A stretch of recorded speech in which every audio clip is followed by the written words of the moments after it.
श्री दुर्गा सप्तशती का चतुर्थ अध्याय। बोलो दुर्गे माता भवानी की जय। ऋषि बोले, अत्यंत पराक्रमी उस दुरात्मा महिष के एवं उसकी सेना के देवी द्वारा मारे जाने पर इंद्रादिक देवतागण जिनके हर्ष के कारण रोंगटे खड़े हो गए थे, शरीर भी सुंदर हो गए थे, प्रणाम के लिए जिनकी गर्दन तथा कंधे झुक रहे थे, अपनी वाणियों के द्वारा देवी जी की स्तुति करने लगे, जिसे देवी जी ने अपनी शक्ति से सारे जगत को व्याप्त कर लिया, जिसका स्वरूप सभी देवताओं की शक्तियों का समूह है। सभी देवता एवं महर्षि जिनकी पूजा किया करते हैं, उस अंबिका को हम प्रणाम करते हैं। मही देवी हमारा मंगल करे। जिनकी अतुल प्रभाव को एवं बल को भगवान शेषनाग, ब्रह्मा तथा हरि भी नहीं कह सकते। चंडिका देवी सारे जगत की पालना के लिए तथा अमंगल के भय के नाश का विचार करें। जो श्री स्वरूपणी पुण्य आत्माओं के घरों में तो लक्ष्मी स्वरूपा है, पापियों के घरों में दरिद्रता, श्रेष्ठ पुरुषों की यहाँ श्रद्धा, कुलीन जनों की यहाँ लज्जा स्वरूपणी है। इस प्रकार की हे देवी जी, हम आपको प्रणाम करते हैं। हे भगवती, आप विश्व का पालन करें। हे मातेश्वरी, आपके इस अचिंत्य रूप का, असुरों के क्षय करने वाले आपके महान पराक्रम का एवं देवता तथा असुरों के सामने संग्राम में किए गए आपके अद्भुत चरित्रों का वर्णन हम किस प्रकार कर सकते हैं। हे भगवती, आप संपूर्ण जगत का कारण हो, सत्वरस्तम, इन तीनों गुणों वाली होते हुए भी आप अज्ञेय हो। दोषों के कारण हम लोग आपको जान ही नहीं सकते। हम तो क्या विष्णु शिवादि भी आपका पार नहीं पा सकते। आप सबकी आश्रय हो एवं आप आद्या अव्याकृता परा प्रकृति हो। हे देवी जी, सभी यज्ञों में जिसके उच्चारण करने से सभी देवता तृप्त होते हैं, वह स्वाहा आप हो एवं पितरों की तृप्ति का कारण भी आप ही हो। सभी लोग आपका स्वधा नाम से उच्चारण करते हैं। हे देवी, मुक्ति का कारण आप हो। आप अचिंत्य महाव्रत स्वरूप हो, संपूर्ण दोषों से रहित, इंद्रियों को वश में करने वाले, तत्व का सार जानने वाले, मोक्षार्थी मुनिजन जिनका अभ्यास करते हैं, वह देवी भगवती पराविद्या आप हो। परम पवित्र ऋग्वेद, यजुर्वेद एवं मनोहर उद्धृत के पदों के पाठ से युक्त सामवेद का निधान आप देव्यत्री देवी हो। 6 गुणों से संपन्न भगवती हो। संपूर्ण जगत की पीड़ाओं को आप हरने वाली हो। सभी शास्त्रों का ज्ञान कराने वाली आप हो। हे देवी जी, आप मेधा हो। दुर्गम संसार रूप सागर से पार उतारने वाली नौका रूप दुर्गा हो। कैटभ दैत्यों के शत्रु विष्णु के वक्षस्थल में निवास करने वाली लक्ष्मी स्वरूपा हो। एक चंद्रमा को मस्तक पर धारण करने वाले भगवान शंकर से सम्मानित स्वयं ही गौरी हो। यद्यपि तुम्हारा मुख स्वर्ण से भी उत्तम कांति से सुंदर तथा पूर्ण चंद्रमा के बिंब का अनुकरण करने वाला निर्मल मंद मुस्कान से शोभित है, तो भी इस प्रकार के चंद्रमुख को देखकर ही भी क्रोध से परिपूर्ण महिषासुर ने झट ही उस पर प्रहार किया। यह एक अद्भुत बात है। उससे अतीव अद्भुत एवं विचित्र बात तो यह है कि जब वही मुख क्रोध युक्त था, उदय होते हुए चंद्रमा की भांति लाल लाल था, तनी हुई भौएं अति विकराल थी। ऐसा देखकर भी महिषासुर ने अपने प्राण तुरंत नहीं छोड़ दिए।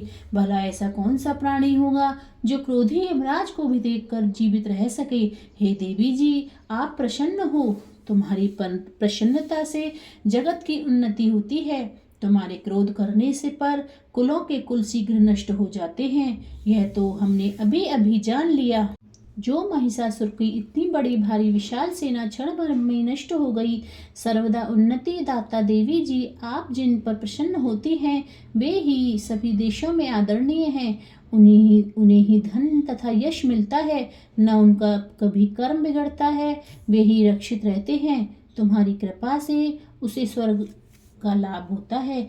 इसी कारण आप तीनों लोकों में फल देने वाली हो। हे दुर्गे, आप स्मरण करने पर प्राणियों के भय हरण कर देती हो। स्वस्थ पुरुष जब तुम्हारा स्मरण करते हैं, उन्हें अत्यंत निर्मल बुद्धि देती हो। सबके लिए उपकार करने वाली हो। तुम सर्वदा दयामयी हो। राक्षसों का वध करने से जगत सुखी हो। ये राक्षस सभी नरक के लिए चिरकाल तक भले ही पाप करते रहे हों। संग्राम में इनका वध आपने इसीलिए किया है कि मुझसे मारे हुए यह स्वर्ग में चले जाएं। यही मन में रखकर हे देवी जी तुम दुष्टों का वध करती हो।